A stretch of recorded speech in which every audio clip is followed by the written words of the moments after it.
పాము లోపల లేదు, ఎందుకంటే పుట్లోంచే కదా నేను బయటకు వచ్చింది. అది కాదండి, మీ జోబిలో పావుందండి. నా జోబులో పావుందా?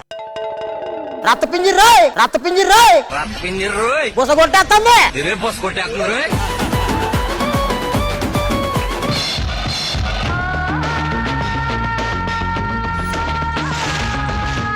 ఓడి అమ్మ బంటే, ఓడి అమ్మ బంటే. అటుపక్క కుషిపో, ఇటు పక్క లక్ష్మి, ఎంతమంది అందగతులు నీ వెనకాల తిరిగినా నువ్వు అయినా పట్టించుకోలేదు చూడు. నీ మంచితనం నాకు నచ్చింది. వీటన్నిటిని మించి నీ స్టైల్ నాకు నచ్చింది. నీ 5 రూపాయలు చూసి 5 రూపాయలు చూసి 5 రూపాయలు కాదురా, 5 రూపాయలు. నీ 5 రూపాయలు నేను చూసి 5 రూపాయలు నేను చూసి జబర్దస్త్ ఈ రోజు రాత్రి 9:30 మీ ఈటీవీలో.